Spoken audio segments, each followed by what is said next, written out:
All right. There you go. Welcome, everybody. Thank you so much for joining us tonight. And for those of you who are regulars, know that the third Thursday of every month, we hold this space. We call it the Artist Think Tank. And it's basically a time that we at the Slants Foundation have created specifically for mentorship, for coaching, and for collaboration. But it's also a space for community as well. And that's why we make it intentional for Asian and Pacific Islander artists specifically. So that you can show up to the space without any need for footnotes, without need to explain yourself. Like, you're amongst folks who get it and who have very similar pathways and struggles and victories. And we're here to celebrate one another. So we just want to thank you so much for being a part of this. For those of you who are kind of new, the Slants Foundation is a nonprofit organization that is dedicated to empowering artists, mostly artists of Asian and Pacific Islander descent. But we really believe in pairing up your work with a sense of activism and to create resources for you to make your careers sustainable and scalable. So, that's one of the reasons that why we, in addition to giving out grants like arts grants and helping fund your projects, we also pair that with mentorship, with networking. We introduce you to critical relationships to make sure that the money goes a lot further than just like purchasing like a PA system or getting some audio work done. Like, we really believe in investing in your, like a holistic approach in terms of your career. And so our board is 100% volunteer driven. And everybody on the board has an arts and activism kind of background as well. So this is something we're really, really passionate about. And this is all labor of love, because we really believe in the ability to transform the world using the power of art. And, for me, speaking very personally, it's really, really exciting to be a part of this, because we get to see lives transformed. We get to see artistic projects being made, like from films to theater productions to albums. At our last count, we helped over 130 artists over the past year since we started launching programs. And it's just really exciting to be a part of this. So, if you're signed up on our list, you will get an email from us twice a month, and that'll let you know the newest resources, opportunities. But you can also follow us on social media at the Slants Found. And when we come across arts grants and other kinds of opportunities, we always reshare that whenever possible. And so tonight's session is going to be hosted by Bao. He's one of our board members. He's an artist and he's a producer as well. And, he's really, really passionate about kind of destroying this myth that we have of the struggling or the starving artist. Like, as artists, you don't make your best work when you're hangry, when you're starving. You do your best work when you're actually able to create a sustainable revenue source, when you have all of the business part of your career lined up properly, so that you can actually spend more time focusing on the arts part and not have to spend energy and bandwidth like worrying about those kinds of things. So I'm really, really excited to hear from Bao on this. And afterwards, we always provide space and time to do just a straight up question and answer. You can ask about the presentation, or you can ask just about anything else that has to do with your own artistic career. So without further ado, I'm going to turn it over to Bao. So please give him a little digital welcome, reaction, chat, whatever you'd like. I wish I was as articulate as Simon Tam. I mean, what an intro. You didn't even say once. Thank you, Simon. Yeah, I'm super stoked to share this, because I think a lot of us do so much creative stuff, and sometimes we just treat it as if it was like a hobby. So I want to show you that there are other options to go legit, and how much benefit you get out of it, given the extra responsibilities. So I'm going to share my screen and start a presentation. Whoa. All right, y'all see this? Awesome, great. So I broke the presentation out into like 5 smaller parts, or 5 small parts, and I'll pause in between just to get questions about that section. And then at the end, we can do a whole like general questions and other story sharing. So that's how I want to kind of control the flow of things. And so yeah, if you have super urgent questions, like put it in the chat. All right, so making music your business. This is treating your art as if it were a second job, running it as a business. And I'll tell you why that is a thing.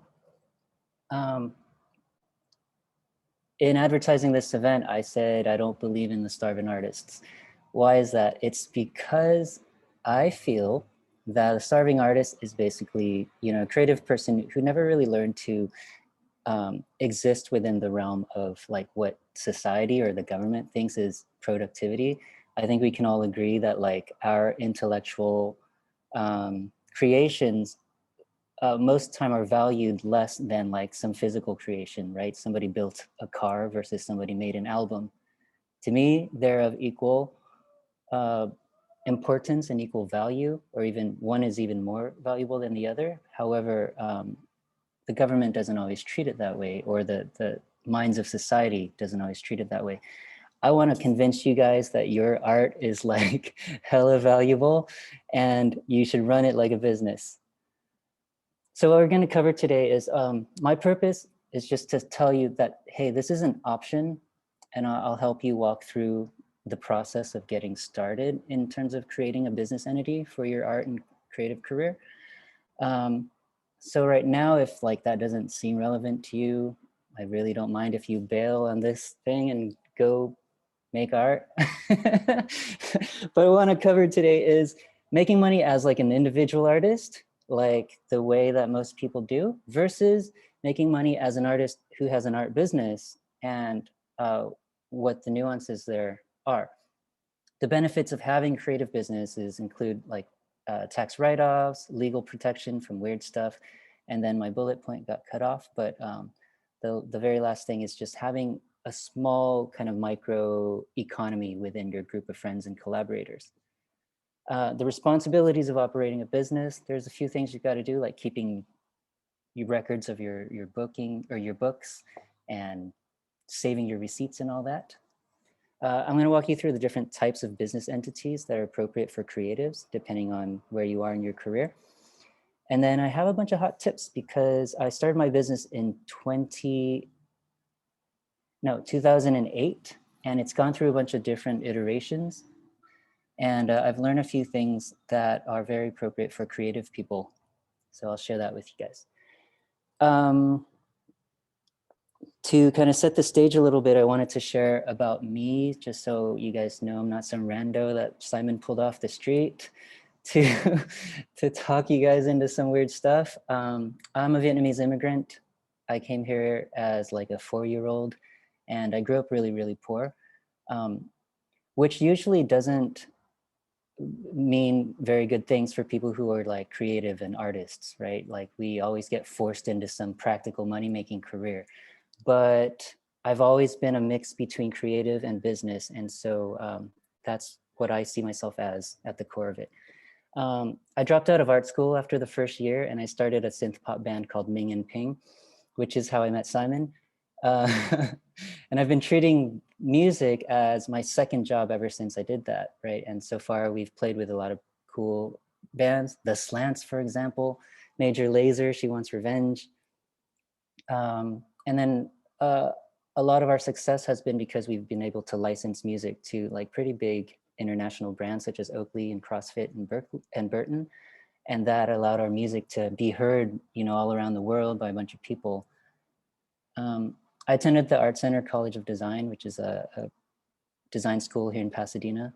And the basis of my education was architecture, basically. And then I went on to do experience design. And when I went to work, it was within the digital realm. I was a designer and a creative director within a bunch of digital marketing agencies. And we also worked like as the white labeled creative team for a bunch of ad agencies before they had built-in in-house digital teams. So that was been since the late 2000s. I started my business, like I said, in 2008 when I was in between agency jobs, and I ended up turning it into like a small agency with a few, freelance and contract designers. And that was the first iteration of Bavo Creative. Since then, it's done a lot of weird stuff. Like I've included all my music and art stuff under that umbrella. I also ended up founding this really crazy e-commerce business called JuicyKits.com. And that is a business that we sold do-it-yourself kits to help people build like desert terrariums with succulents and cacti and stuff in little glass bowls. And because I'm a branding and advertising professional, like the brand looked way more legit than it actually was. So we got our first year in business, we got like national TV coverage on the DIY channel, which like exploded business. And so we, been in a bunch of like Martha Stewart and all that stuff. And that was also under Balvo Creative, using a DBA to, a DBA meaning doing business as like a fake name, as JuicyKits.com. So now I have a solo artist project called Bao, and I do a Coffee with Bao, which is a interview show. Simon has been a guest on there. You guys should check it out if you have time. And I'm also a board member of the Slants Foundation, which has been a long time goal of mine to kind of give back my expertise to the Asian American creative community. So that is me. Before we start, I want to give you some disclaimers. This is like basic business knowledge that's like before taxes. I'm not qualified to give you any tax advice, and you should ask, or like before you form a business, maybe you should hit up whoever does your taxes to see what's appropriate for you and your level of revenue. I am qualified to tell you about my experience having a creative-based business and a bunch of tricks that I've learned. And I only know about how this works in the US. So I don't know, I don't think there's any international folks on, but if you are from out of the country, I think it's pretty similar, but you're gonna have to like learn about your own country's nuances as far as taxes and business and legal stuff. That's the end of that section. You guys have any questions?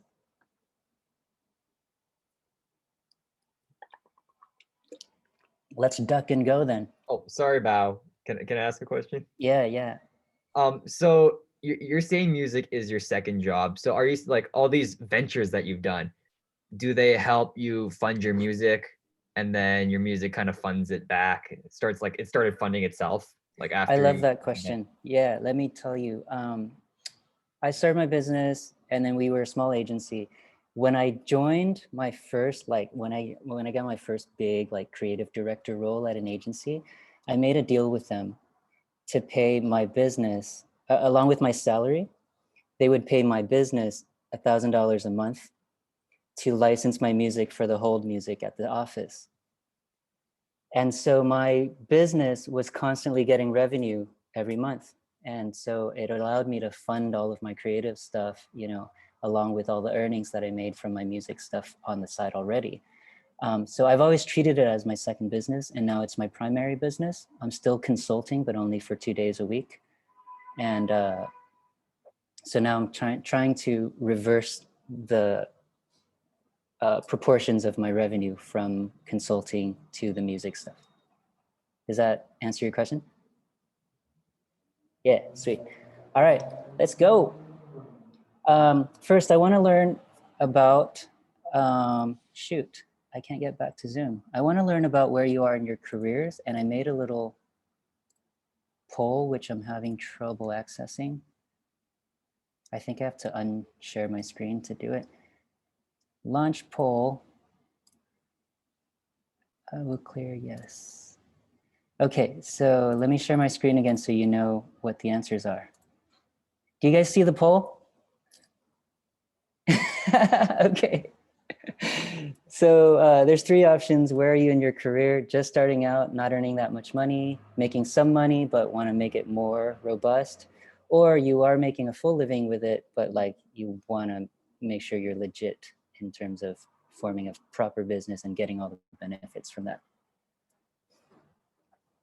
Oh, wow. I didn't expect that many 3s. Good job, guys. Hell yeah. I'm proud of you. Awesome. I was expecting way more 1s and 2s. It looks like a lot of you are already doing your thing. So cool. That'll help me kind of tailor the next few slides. So I'm going to end the poll. It gives me a rough idea of what's going on here. All right. So now I kind of know where you guys are. What people imagine being an artist looks like right now is you make money at your day job, whatever you do, you know, from 20 to 200K a year. Whatever money's left over, most people will go and buy guitars and plugins and spend that on their art or art materials, right? And that money goes from your bank account, which you got from your paycheck, into someone else's bank account. Oh, hold on, I see a bunch of messages. Let me just check the chat. Okay, nothing urgent. Great. So that money goes from your pocket to someone else's pocket. That's the normal thing. Like, I earn money at my job and then I spend it on McDonald's. Like, that's how it works, right? And then a small amount of your art maybe makes some money, and like, it's usually just an ego booster or something, or some like extra spending cash, but it's not, you know, that's not sustainable because you're spending all your money on art and music and art supplies and stuff. At the end of the day, you're paying the IRS like 20-something% of your income, whatever your day job is. What I want to change that to is, forming a business, you make money at your day job, even if your day job is music. You earn as much as you can from your art, right? Like, so that you're funneling all that music into your business. You invest whatever you can, like extra money from your day job, back into your business, so that your business can buy the gear and the plugins and pay for marketing and pay for services, pay for rent even, and even pay your friends and collaborators who are making videos for you, etc. And then on April 15th, sorry to the Canadian, on April 15th, you're paying a percentage of your income minus the amount, all that amount of money that you spent investing in your business on gear and plugins and marketing. And you get a bunch of other discounts that are afforded to small businesses. And I'll get into that in detail a little later. So because of this, like, you are spending money on all of your business or all of your art supplies and music supplies, but you're getting a discount on the taxes that you're going to pay because it's being subtracted out of the amount of tax you're paying. And that's the primary benefit of tax write-offs. There's a bunch of other cool discounts too. The end result of this is that you can accomplish more in like a year. A lot of people get comfortable at their day jobs, which is cool if you really love your jobs, but some people don't. They do music on the side, and then they live with this regret of not pursuing their passions. I see this all the time. It bums me the fuck out. I hate seeing that. So this is why this presentation exists. Forming a business entity forces you to treat your art in a legitimate way, not as a hobby, as a second job, or as your main job. And that's the goal, right? That mental shift in perception is like the most massive motivator to keep creating and to keep following your passions and to keep sharing your work. That's why this presentation exists. Along with that mental shift, there's all those benefits that I was talking about that small businesses get versus some dude just spending all his money on plugins and guitars that he earned at his cool consulting job at Deloitte or whatever. Before I go on, do you guys have any questions about the last section? Chime in. All right, very good. Starting a business entity. I'm going to show you like the various options there are and kind of the basics of each. These are the business entities that work for us creatives. The sole proprietorship is like a one person, like a freelancer, who can expense all of their costs for rent, for laptops, for guitars, for marketing, etc. The partnership is just like a company with like one to like a few people, and that's pretty uncommon unless you're gonna like join forces with your partner or something to do a business, which is a whole can of worms. There's a corporation. I have an S corp. It's not very common that like creatives have an S corp because the general revenue that you have to bring in to justify all of the S Corp responsibilities is really annoying. I'm finding like maybe I should switch over to an LLC soon, because now that I've quit all my agency jobs, I'm not making as much money as I used to. So it kind of doesn't make sense to have all these responsibilities anymore. But S Corp is an option for us. And then the last one is a limited liability company. That's an LLC. So I highlighted the two that I think are most appropriate for creatives like us. Individuals who do creative things who probably aren't making like $1 million yet. If we do, we'd probably have a real company with real people that like are running the company. I'm gonna give you guys a PDF at the end here where you can get all these links to just go check up, read all this stuff in detail. I recommend these two because a sole proprietorship is great for beginners who are just entering the world of like being a business.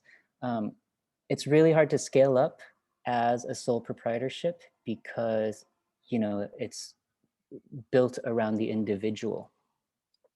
Also, it kind of sucks to be personally liable for your debts, your losses.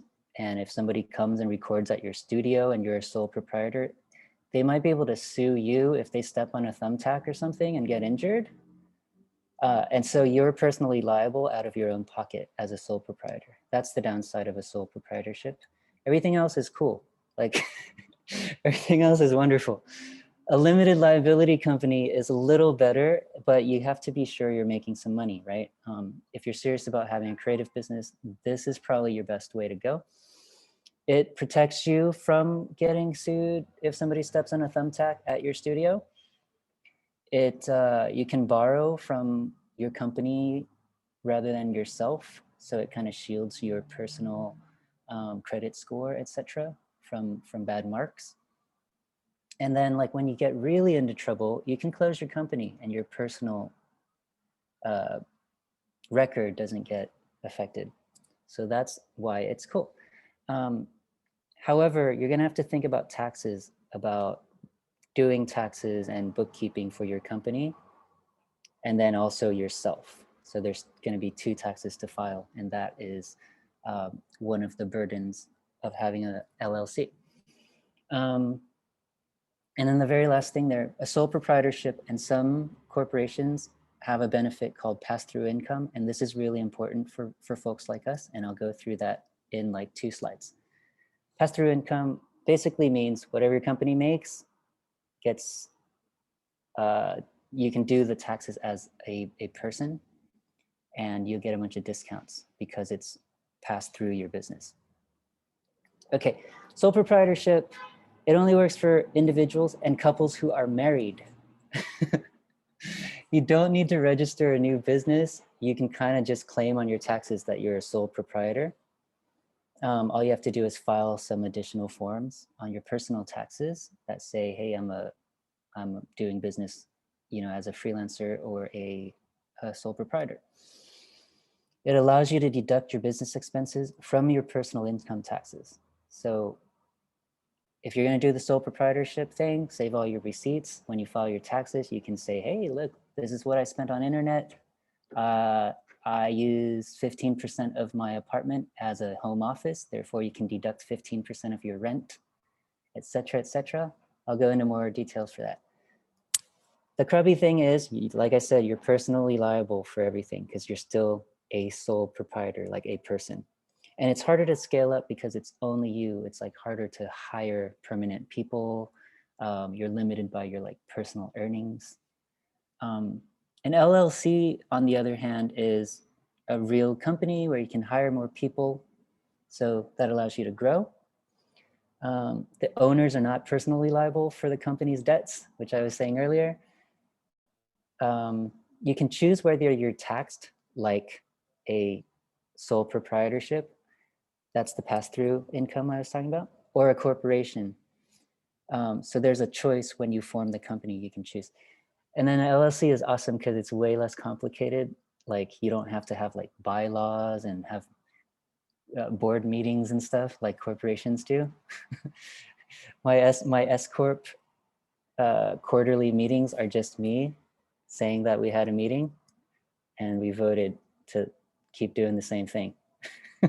It's ridiculous. Okay, the bad thing is there's an initial setup fee. That's worth it, right? You pay a little bit to incorporate. And then there's a minimum annual income or a corporate tax of $800. So this is why I was saying you gotta make some money before you go and start one of these companies. But it's cool. I'll show you how to make sure you get some income in a couple of slides. But let's talk about pass-through income. If you can opt in to pass-through income in your LLC, your business doesn't pay the federal income taxes. Instead, whatever profit you make is the owner's earnings, right? So it goes to your personal income, and then you can pay the taxes on your personal income. Most of the time, your personal taxes have a cheaper rate than a company tax, which is the benefit of this pass-through income thing. It also avoids you from being taxed twice, like I'm currently being taxed twice. It sucks. For people who don't make hundreds of thousands of dollars, this means you pay your lower personal income rates. That is awesome. And then there's something in the US called qualified business income, and that takes 20% off of your business income. So you're only paying tax on 80% of what you've made, which is really, really, really beneficial. So if you made $100,000 in your business this day and you pass through to your person's only paying taxes on $80,000. I hope that makes sense. Here's a great link where you can learn more about pass-through taxes. And again, I'll distribute a PDF for you guys. There's also something called a DBA and a resale license. And for all of you who make visual art and other types of products, this is super important. But a DBA allows you to have Balvo Creative, for example, as your company, and then launch other brands so that you're still protected. Your business is going under other names. Restaurants do this all the time. Their company names would be like ABC Holdings.LLC, but then their restaurant will be called like Pho 52, right? And you can do this as a business yourself. So you can maybe have Balvo Creative as your company and then JuicyKits.com as a DBA. And that'll allow you to not only pivot every once in a while and change what your business is doing, but it also expands your business offerings so that you can diversify all of your revenue sources. So you can have your music career here and your visual art career here, and maybe you want a DBA for that. Some states require you to have a DBA in order to start a bank account, which is why I thought it would be important to share this with you. The last thing is a resale license. This is so cool, and it was so necessary when I had JuicyKits.com because I was literally ordering like pallets of supplies getting shipped to our little office. So they would pull up with like a pallet of potting soil.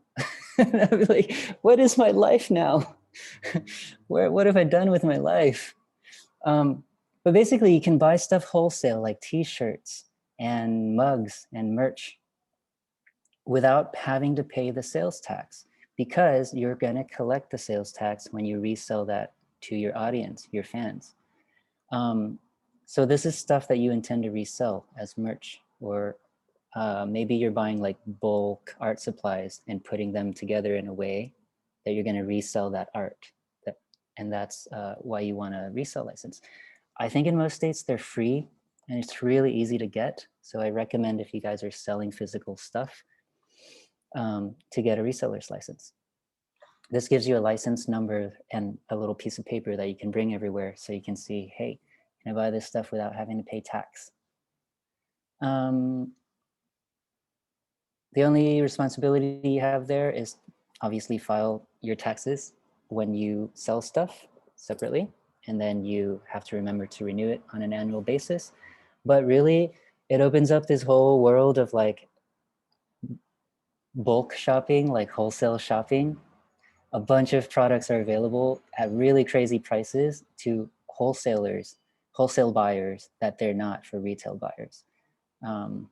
So that's what the resale license is about. Here's a very hot tip. Like, if I were to give the hottest tip in the world, this would be it. Don't file your business as a music business, because in the eyes of everybody, a music business is somebody who plays music. File your business as something broad, like a creative services or multimedia arts. This will allow you to have a broader range of business expenses.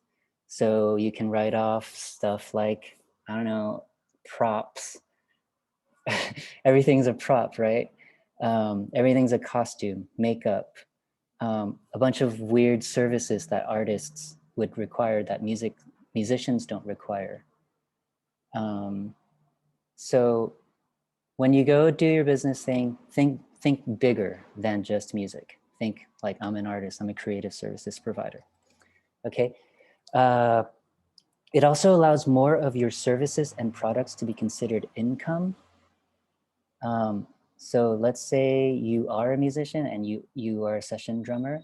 When you file your business as a creative services, you can go on and like sell your visual art or like be a freelancer in some other way. You can still do side stuff like building websites, and you can still consider that part of your business. Whereas if you file as a musician, you wouldn't be able to do that in a convincing way.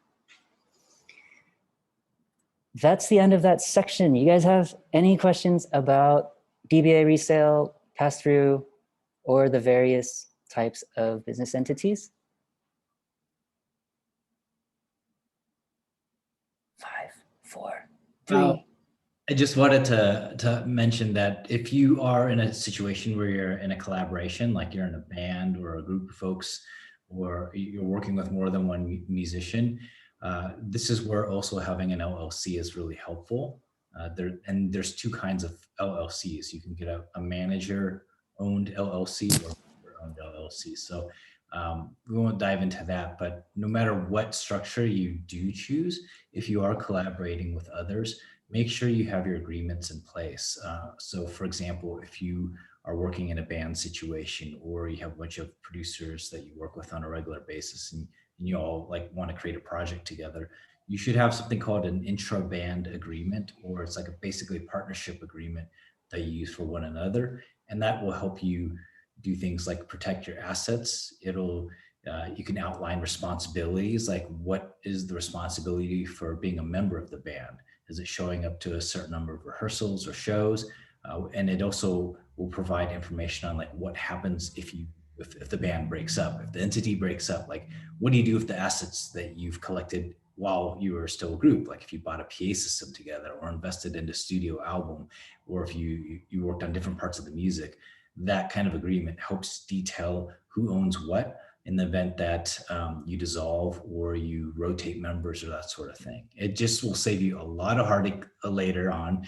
And that's something that many, many bands did not know of for a long time, which is why you always hear about like really big bands suing each other all the time, because band members leave and they either had verbal agreements or they assumed because they were friends that things would work out. But you know, as you get more income, it can actually amplify your problems. So it's just way, way better to have that set in advance. Such a solid point, Simon. Totally. Yeah. Once you get other people involved with your business, like you want to have a legit business, because that's what I was saying. Like you don't want to be personally liable for stuff. Cool. Do you guys have any more questions on this section before I talk about? Yeah, I got money? a few questions. Yeah, Ravi. So let's say you start off with a sole proprietorship. How difficult is it to switch from sole proprietorship to a different business entity? Like, do you have to start over and change name and everything? That's such a smart question. Yeah, a sole proprietorship is basically just an individual who files their taxes a certain way. But the transition over to an LLC is not difficult at all. It's basically you're just starting from scratch, and then you're investing your current assets in the new company. And then you still have all those relationships and stuff, right? If you already have your business bank account, you can kind of just transfer ownership to your corporation. The transition is not something that's daunting. So it's super possible to do it. Cool. Awesome. Thanks for All that. right. Let's talk about investing in your company. Everybody starts a company, they'll have $0. You probably need a couple $100 to get started. So the startup costs are pretty minimal in exchange for what you're getting in the long term. You'll need probably a filing fee that's between $100 to $200. I think if you have a hookup already with a CPA, it might be cheaper. I think on like LegalZoom.com or something, it's like $250 plus some other like $20, $30 fees. But there is a fee to get a business entity started unless you are a sole proprietor. You can skip that whole thing because all a sole proprietor does is say, hey, I'm going to fill out an extra form saying that I work for myself. The initial amount to start a separate bank account, I don't know, it depends on the bank, but it's probably like $500 to $1,000. It's super necessary to keep your ducks in order. Like you don't want to mix your going drinking with your friends' money with your I'm investing in my company money. And then if you're doing an LLC or a corporation, be prepared to pay at least like $800 as a minimum amount of tax. And then for me as an S Corp, I have quarterly estimated taxes too. So every quarter I'm paying $800, but I can get that money back at the end of the year if I don't make that much money. Sorry, I gotta move this window around. It's blocking my view, this Zoom window. Okay, if you do form an LLC, there's that annual fee, but like you can defer it. Like you don't have to pay it for like 4 months, so don't sweat it. You can start your business now and make some money later to pay that money back. The last thing is, you absolutely need to make some money each year. You can't have a business without income, and the government will keep an eye on that.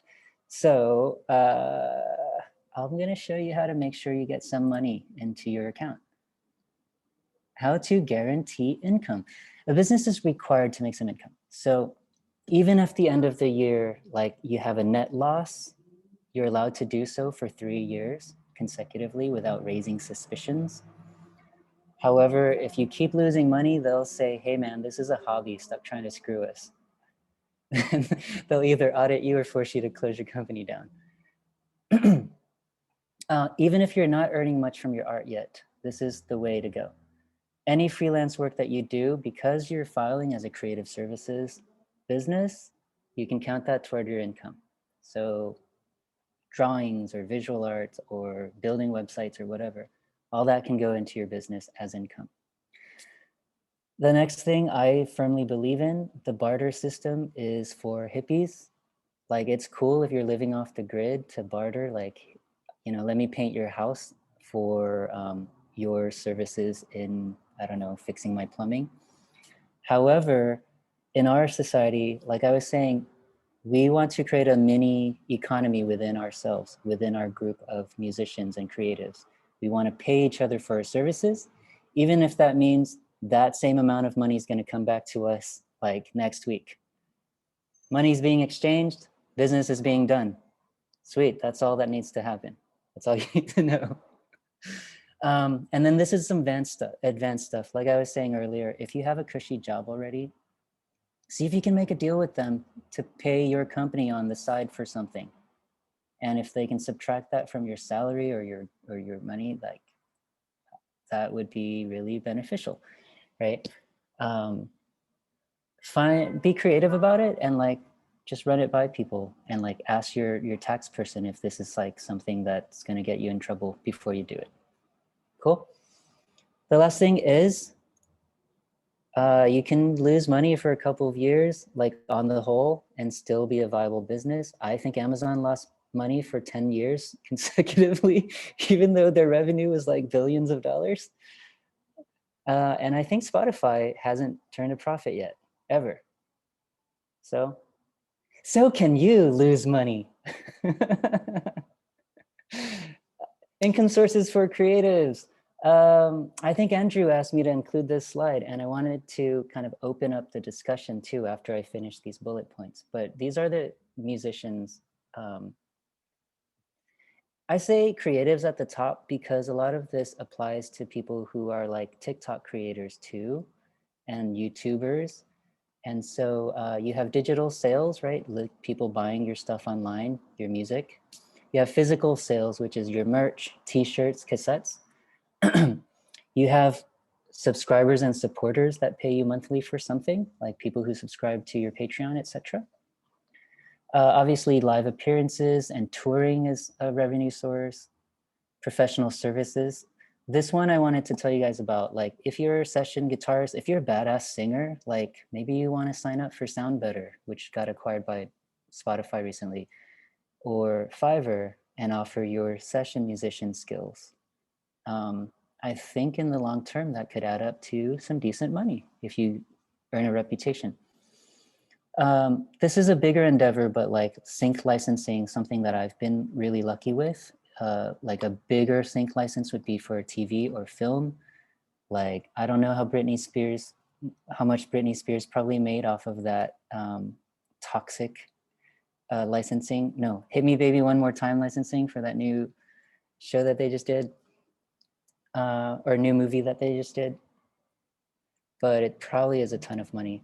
On the smaller scale, like smaller music apps like TikTok, sync, each time people place your music on that, that's considered a tiny sync license. And they just worked out a deal where it's like a blanket big license instead of individually having to negotiate with every artist. But it's kind of the same thing. All of that is good because it's bringing in money to you. The last thing is, second to last thing is royalties. I'm still getting royalties from random ass like Japanese TV shows that licensed my stuff 10 years ago. Royalties go a long way in the long term. They're super important. And so if you can get your music licensed, or if you can get some radio airplay, and then like a weird like royalties thing was Gold's Gym used my music for a long time at their workout stations. And so I was getting Gold's Gym royalties for a long time. That was kind of weird and unexpected.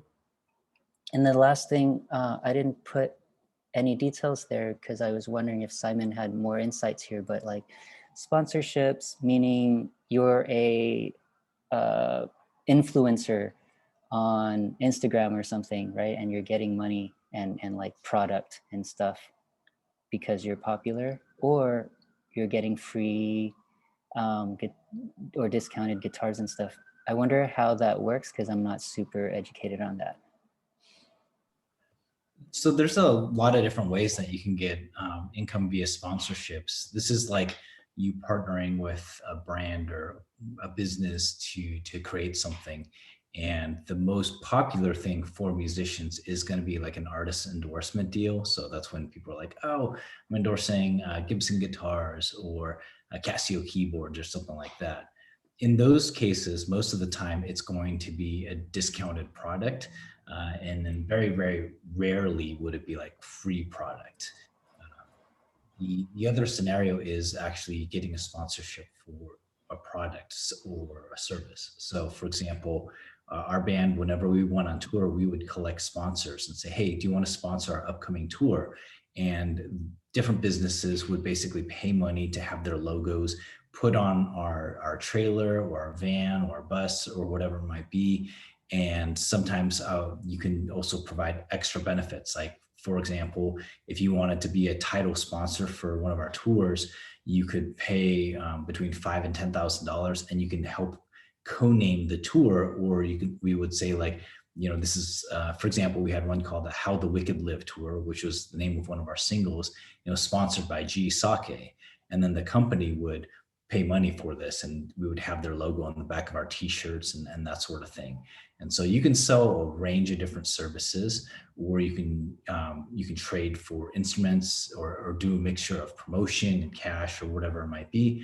But as Paul mentioned, you can also do like influencer type marketing. That's kind of a newer type of thing, but it's a very, very similar scenario where basically you get something, either it's cash or products or something like that in exchange for the company being able to use your name to pair up with their products and services in some kind of way. So if you are interested in this, feel free to email me. I actually wrote a book called How to Get Sponsorships and Endorsements, and I'm happy to send you all a free copy of that as well. So if you would like to know more about that, I don't want to like take a bunch of time from Bao's presentation, but we're definitely happy to give you more resources on that. Thanks, Simon. Literally wrote the book on it.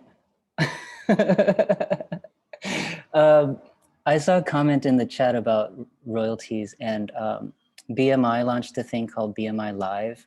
So if I play a show for 1,000 people, I can still get a few $100s worth of royalties for playing a live show by entering what venue it was, what the date was, and how many, or all the songs that I performed. And this is huge because it doesn't need to be you that performed the song, right? So let's say Bruno Mars covered one of your songs and played it to 2 million people, and you wrote that song, you're gonna get royalties off of that. And that's super cool. Like, you don't have to be the performer. Okay, what else do I need to know? Separate bank account is crucial. Like, mixing things up maybe will work for the first 6 months, and then you will lose your mind, I swear. So having a separate bank account is very important. You'll need some sort of bookkeeping software. I use QuickBooks. I hate it, but it's kind of the thing that's most convenient for my CPA. Currently, it has an ability to automatically import from your online banking. So categorization and bookkeeping is like pretty seamless. You kind of have to help it a little bit in terms of how to categorize certain expenses. And some things, when you pay with, for example, your debit card or make an online purchase, it's not clear to QuickBooks what type of expense it is. So you kind of have to go back in time and like clarify what those expenses are. And that's the pain in the ass there. You have to save your receipts. This is really important. I use Dropbox to just like mobile scan my receipts. And I really recommend doing it either on the spot right away, or as soon as you get to your car or sit down at the table or whatever after you make that purchase. It helps you just not occupy a little space in your mind anymore. It gets it out of the way so you don't have to worry about it. I've never needed to pull up my old receipts ever. But however, you are required by law to keep them for, I think, 7 years in the US or in California, or 8 years. Okay, the last thing is track when you pay yourself out of the company funds. Like, this is really important. It's a different type of expense than, for example, hiring somebody to produce a song for you. Like, paying yourself as an LLC, sometimes it's different, especially if you opt in for the pass-through income option. So when you're setting up the company, be sure to talk to your CPA or whoever about like, okay, how do I identify payments to myself out of the company? When should I do this? Right now.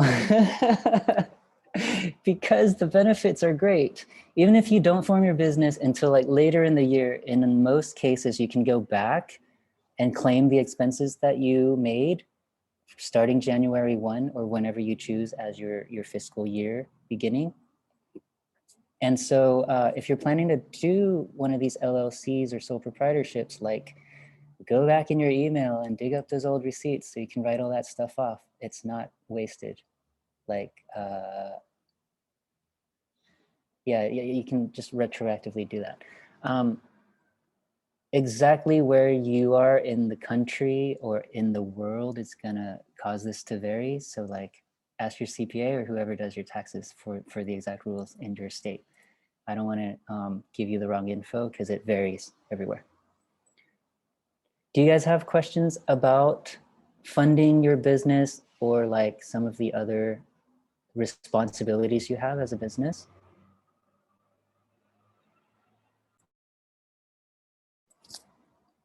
Otherwise, I'm moving on to write-offs, the funnest part of the presentation.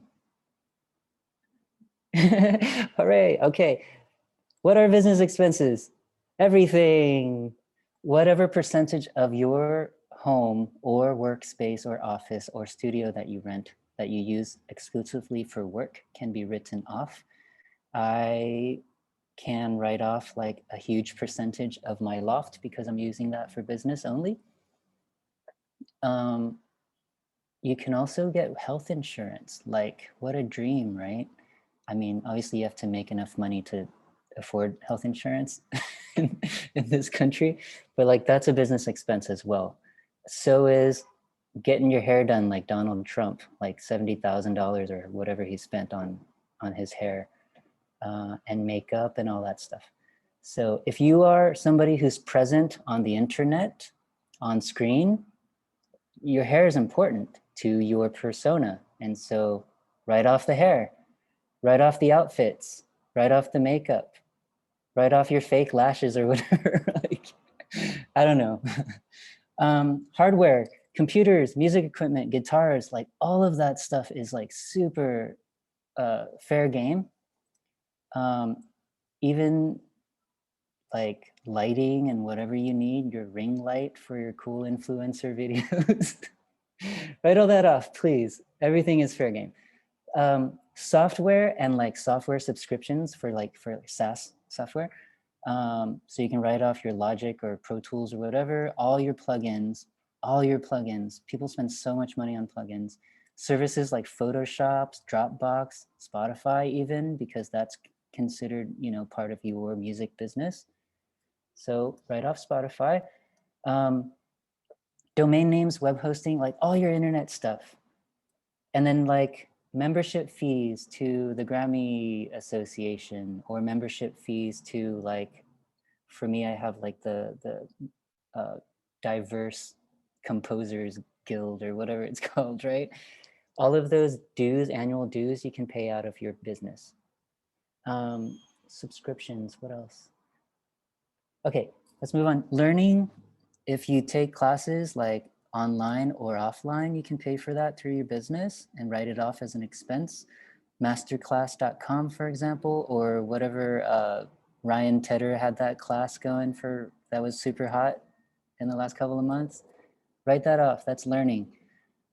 This is the crazy thing, you guys, like books, movies, music, concerts.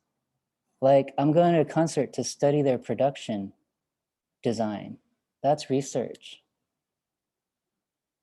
Conferences cost so freaking much because they know businesses are going to pony up the money and it's a write-off. That's why those prices are insane, right?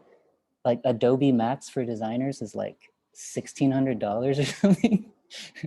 Like what the heck? Or South by Southwest, that's so expensive and they know it and they can do it because it's all tax write-offs.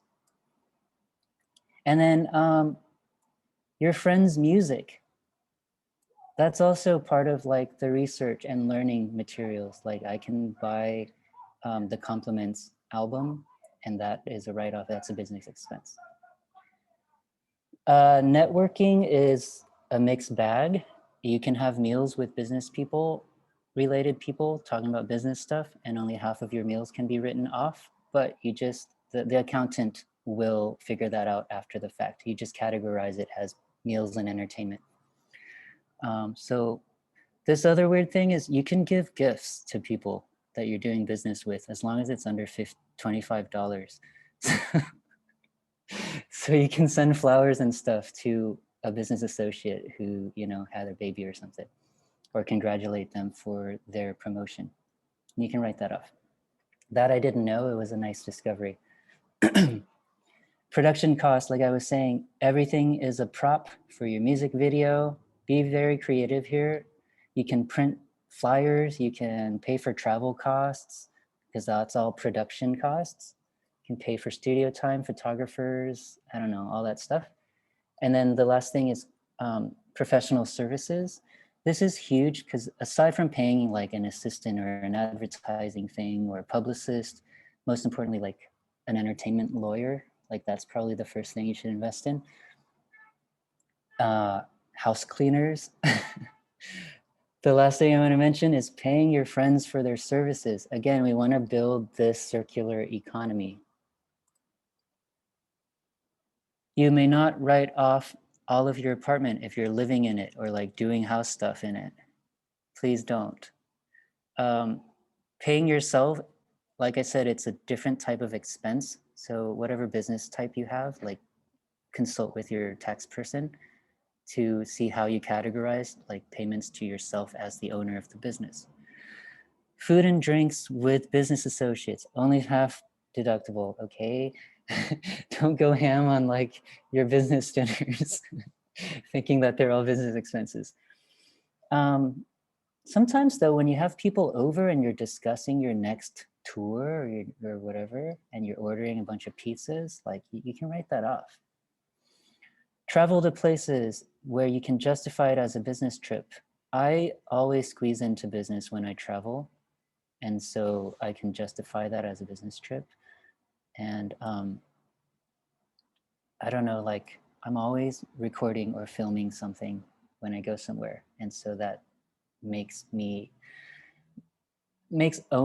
having a business a lot more viable and sustainable instead of like spending that out of my pocket and losing that money forever. And then the last thing is you cannot write off charitable contributions as part of your business. So there's a bunch of nuances to this, and you'll have to ask about your state and your specific business. But like you can't be giving all your money away to charity and then calling that your business unless you are a charity that gives money to charities. I put a link down here that is at Dismakers, and it has a bunch more about tax write-offs that you can explore. The main idea that I want to convey is that in the first few years of your business, you can earn very little and like you can still invest in your business because you're still building up this company, right? You're still investing in laptops. Like let's say you blow $3,000 on a laptop and your business itself only made like $3,000 total. You can do that for a couple of years before raising eyebrows. So invest as if you're thinking about the long term, not just this year's taxes. Microeconomy, I love this slide so much.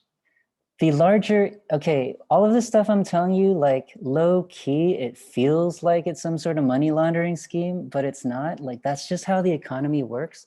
On the larger scale, FedEx is paying for goods and services from Dodge. Dodge is paying for goods and services from FedEx. That same money is just going back and forth, and that's the economy, right? FedEx is buying delivery vehicles from Dodge, and Dodge is using FedEx as their shipping method. They're just sending money back and forth. We can do that too. You and your group of collaborators can pay each other for mixing services, production services, session drumming, etc. So if I'm a singer, I can pay my friend for production. And if my friend is a producer and they just need some sexy vocals, like they can pay me for vocals, we can send the same $200 back and forth between each other. But that just means that our businesses made $200. Cool, got it? Some money has to come in to your business, but you can spend that money. Very hot tip. Be creative with your expenses, but like don't abuse it. Make sure you like realistically can justify without your face turning red a business expense. So weirder expenses would be like dinner with your mom, a hot date, drugs and alcohol for weekend ragers, and family vacations that clearly have nothing to do with business. But check this out, you can go to Bali or something with your partner, like your significant other, who happens to also be your production assistant, filming your behind the scenes as you're recording your social media videos or your music or writing songs or whatever. So be realistic about it and but be creative about it.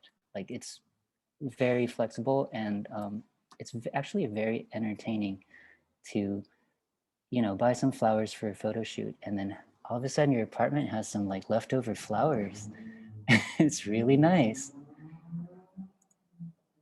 Any questions about this stuff before I go into the final stretch of like super hot tips about business expenses, what you can and cannot write off, and the micro economy between ourselves? Y'all good? Sweet. Okay, some final hot tips, you guys. This is advanced stuff. I do in every Q4 of the year, I do a financial evaluation. This lets me understand how much I've made and how much tax liability I have. If I have a bunch of tax liability, I'm gonna go out and buy some new stuff so that my business expenses accrue, like add up, so that I can subtract that from my tax liability. And then I end up with like a new set of hard drives, or like, you know, the plugins that I've been dreaming about getting, but I've been conservative about. If you made a lot, spend that money on yourself, on investing in your company. It's totally legit to invest in your company. Delegate as much as possible is my second point here. It's really affordable to find help, like especially overseas or whatever, or like just when you get an intern, pay that intern. It sucks to try to like get free work out of interns. So, you know, find a college student who's gonna help you be your like social media a street team, for example, and maybe just give them a small amount, like a stipend, and consider them freelancer worker. That'll help you offload so much like menial tasks, including cleaning your apartment. Like your time is so valuable. Like just think about how many dollars your time is worth versus how many dollars it would cost for somebody to like clean your apartment for you. The other thing is there's a bunch of free money out there for like awards and grants and film festivals and other things. If you do have time on the weekends, just look for these and apply to them. It's I don't know, the Slants Foundation is doing that all the time, looking for grants that are open to nonprofits. And then I'm doing that all the time, looking for film festivals or other grants that I can apply for things like my coffee show, etc. The last thing, again, create that little economy between you and your friends. Like we don't need to barter for free anymore. Like we want to create the revenue flowing throughout our businesses. These are some tools I recommend. I use Dropbox. It's a free app. They give you a free amount of space. That's a little bit, that's actually pretty impressive storage space. And it has a free scanner on it. So I do that all the time. As soon as I make a business purchase and I go out of the store and get in the car or something, I'll take a picture of the receipt and I'll save it. Every month of the year has a separate receipt folder on my hard drive. Bookkeeping, QuickBooks, there's a bunch of QuickBooks equivalents that are like more affordable and probably easier to use. I just happen to use QuickBooks. But find the ones that can automatically import from your online banking. So it makes life a lot easier. After you set up like Target as a certain type of vendor, it'll always categorize Target as that type of vendor. So that saves you a lot of headache. Trello is cool. When I'm booking shows or a tour with my friend or my band, we'll start a Trello board, and this allows us to keep track. Like when you're working with multiple people, this allows us to keep track of what task needs to be done, where it's at, what stage it's at, and who's responsible for doing it. So Trello is really cool. It's free, and you should look into it if you're working with other people on stuff. Time tracking and invoices. If you are, even if you're not getting paid on an hourly basis, you want to know what your time is worth. For example, you're getting paid $500 to cut somebody's video, right? You can cut that video and then like not ever understand how many hours you put into it. Therefore, you don't understand how much money per hour your time is worth. And so if you're not doing this already and you're getting freelance work here and there, track your time so you can understand like, what does an hour of my time cost? That allows you on the long term to justify certain expenses like, hey, look, I ended up making $100 an hour in the last year, meaning I can drop $100 on a house cleaner because they're spending 3 hours on cleaning my house, and I'd rather not, because that's my least favorite thing to do in the world. You can do this on Google Docs, but I use something called Nuclino as my company wiki. And this helps me when I have an assistant or an intern or my bandmates to understand my definition of certain things or an outline of the process of certain things. How to, for example, set up a new episode of Coffee with Bao. I just outline it on the wiki in like 12 steps or 10 steps. And so people will understand, hey, like maybe I can take steps 3, 5, and 8 off of your hands because they look easy. That allows you to delegate and do more. Last slide, y'all. More brain food. This is valuable resources that I recommend. The Future Without an E. So Chris Do is a fellow Art Center alum, and he's also somebody who learned under this amazing professor called Errol Gerson. Chris Do is also a Vietnamese American, and he has a crazy content empire. He's huge right now that teaches creative people who run design businesses and other creative businesses about like how to price yourself, how to negotiate, how to be more productive, how to personally be more healthy. And that's huge, right? And his content is so, so, so good. Most of it is free, although he has like a higher end paid program. But like all this stuff is free. He's a very good communicator, impeccable designer, and you will really, really benefit from following The Future. LegalZoom is a massive corporation, gross, yeah, but also it also gave him a huge budget to invest in like really high quality educational content around business related stuff and legal stuff. So like dig around their website and like you'll learn so much cool stuff about LLCs and pass-through tax and all that stuff. So LegalZoom seems like it's some ugly big corporation, but like they have a really cool repository of information. The last thing is, as Lance Foundation, this thing is free, right? But we, what, Simon, is this like one of 12 programs or something we're doing? I lost count. This is free, and so is everything else from this Lance Foundation. And it's crazy because they're so good. Like every time I look at what we're doing, I'm like, I can't believe this is all free. This is crazy. People are donating to us to make it happen. We're getting bigger contributions from other nonprofits or other programs that allow us to put on all these programs that we do. And so check thislance.org for a bunch of other cool stuff. And then eventually when you guys are able to like pitch back into the system to help uplift other people, like donate to us, but like absolutely no pressure. We're giving all this stuff away because this is what we care about. Like this has been my goal for years and years and years. And now I'm finally able to do it with Simon and this Lance, and I'm super stoked. So I hope this really helped you guys in the long term, but I'm also available in the long term for questions and for mentoring and stuff. That is my email below. You guys are also, some of you are connected to me on the ACN Discord group or social media. And like, I'm so down to help you guys answer weird remaining questions that haven't been covered by the broader presentation. And that's that. Let's turn it over to like personalized questions and like other more specific stuff.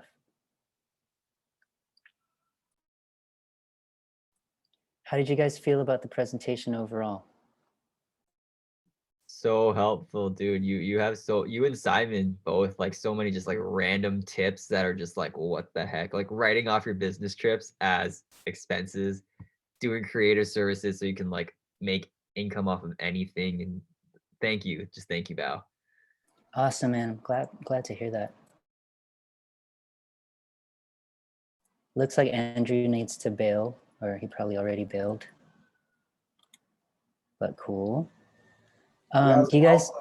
Your teaching style is very easy to follow, and on top of that, when you pair that up with your clean slides, I feel like I absorbed a lot. Yeah, that's great. I appreciate that. I've exported a PDF and I'm gonna throw it on my, I forgot to put it onto my Dropbox, but I'm gonna link that right now to you guys so that you have the deck. Whoops. I'd like to ask who intends to kind of move forward with a business entity in the next quarter or so.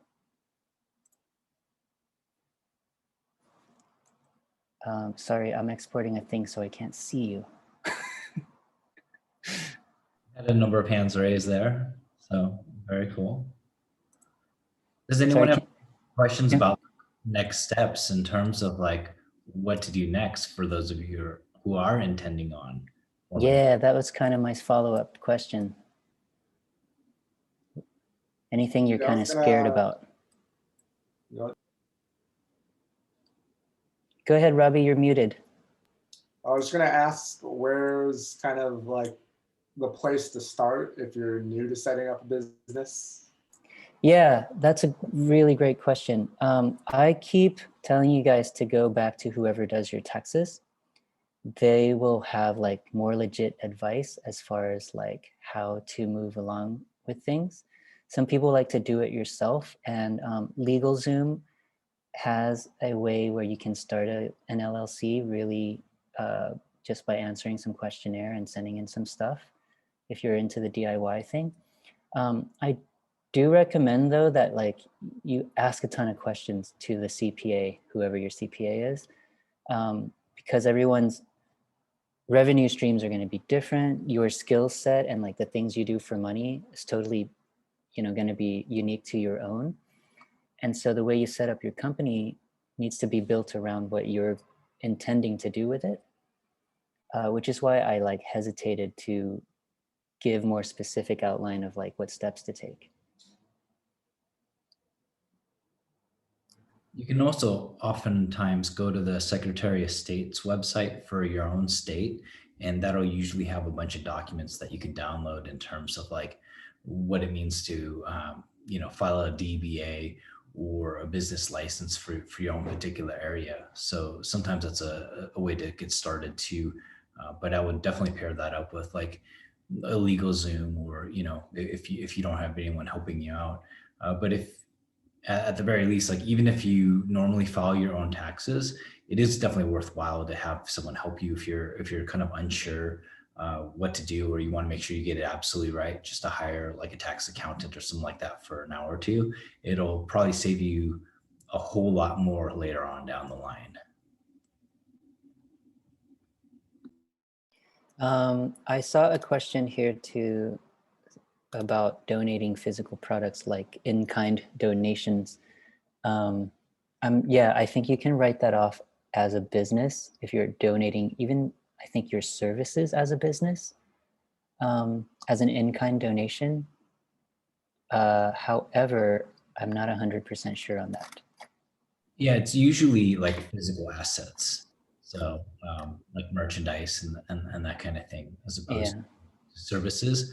But one of the things is that when you donate physical things, you actually provide the valuation on it, as opposed to say the charity that you support, they don't provide the valuation.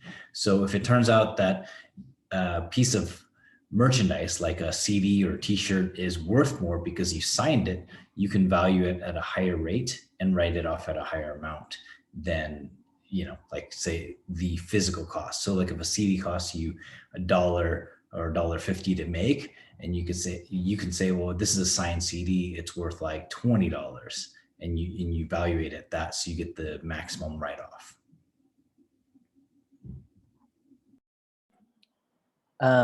Kenneth, do you want to talk about SoundBetter? I recently signed up and I've gotten only one inquiry for guest vocals, but a few of my friends use it and they actually make decent money off of it. So I was curious if you could share your experience on SoundBetter. With SoundBetter, I find that people are willing to work with higher prices. So like as opposed to Fiverr where people are just trying to bargain. Sound Better is like, that's your price. Oh, okay. It's either I take your price or I have to go find someone else. Obviously, there's like a bit of bartering. I do a bit of bartering, but like all the price, everyone's always happy in the end versus Fiverr, where it's like sometimes you feel you're getting ripped off, whether it's like one side or the other. The community is a lot better when people are asking you to work on Sound Better. They're usually much more serious about their inquiries. I don't know.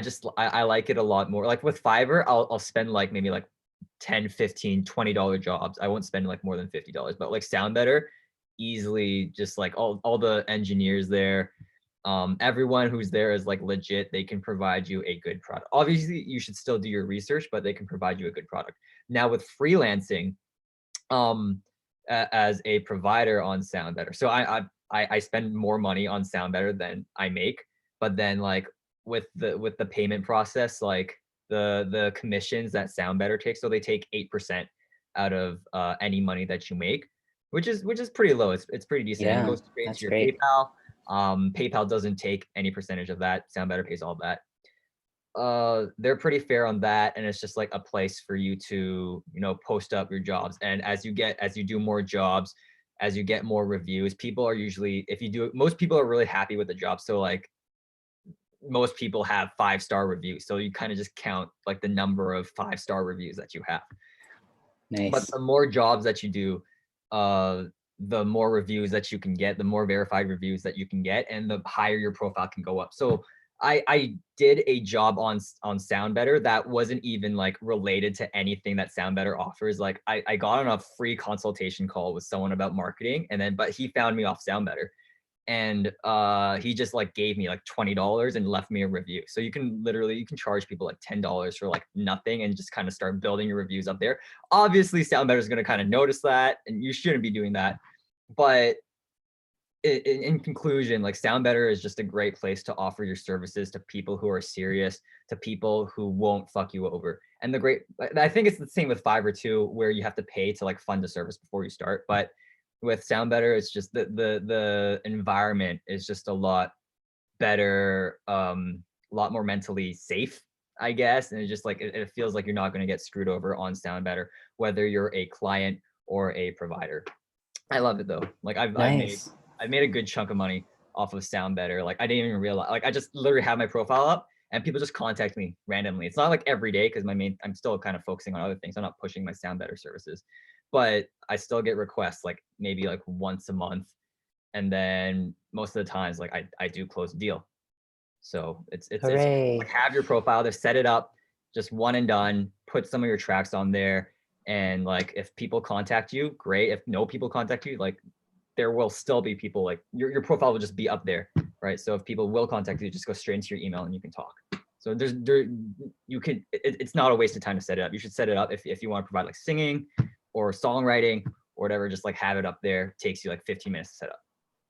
Awesome, dude. Thank you for sharing that. Yeah, Sound Better's been nice. It's a nice, respectful community, and it's an underexploited revenue source for a lot of us musicians. So yeah, that's what's up, Julie. Thanks for catching the end of this. I think we've been recording, so we'll make the recording available for everybody. Yeah, it'll be up on the Slants Foundation's Facebook page as well as our YouTube channel. And if you're interested in any of our previous sessions, they're all up there as well, the entire archive. Cool. So we're reaching time. Is there any last closing questions? Otherwise, you can hit me outside of this event.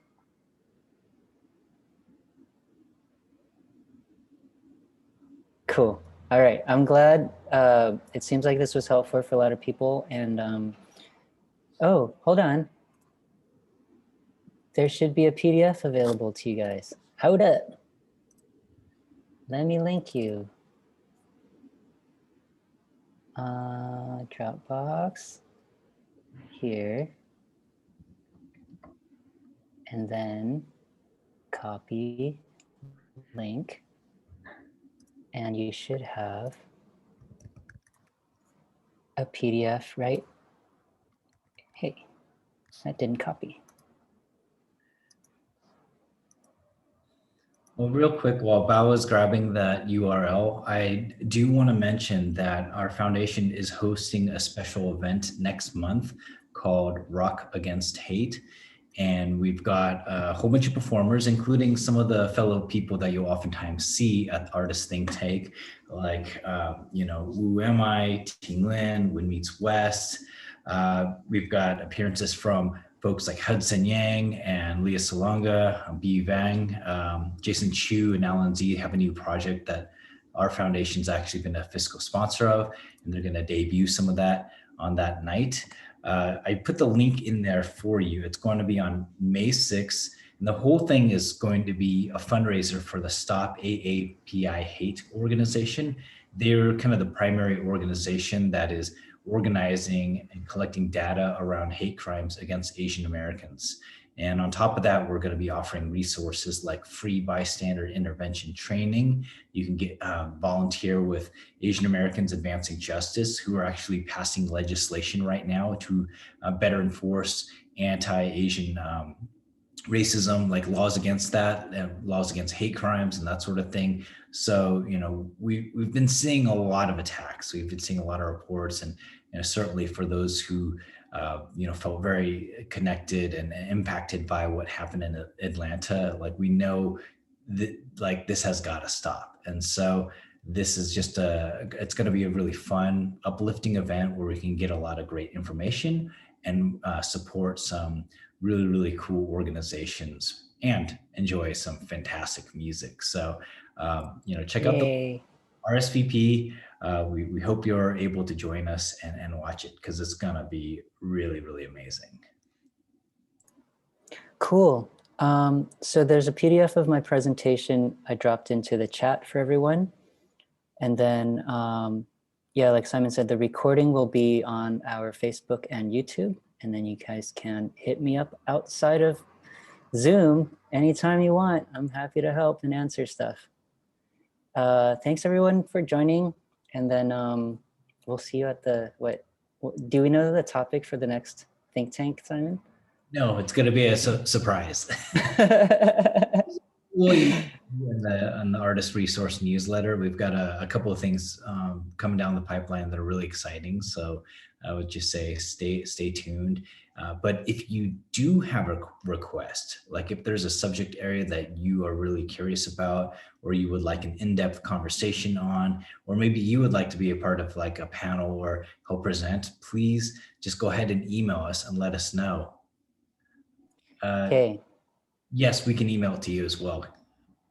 And I also include it in the captions of the video archive of this video as well. So yes, but we'll definitely email you this presentation. So if everyone could just give a round of applause, digital or on mic or whatever, for Bao. Thank you. For your generosity, for your wisdom, and thank you to all of you who are participating in this. I have one closing request from everyone. Our foundation needs you to share all of the free stuff we give away, because we love you. And so if you can help promote the Slants Foundation, that would be really, really cool. I also just posted the presentation as a Dropbox link, so you don't need Zoom anymore to download it. So we'll talk to you guys later. Thanks for attending. All right. Thank you.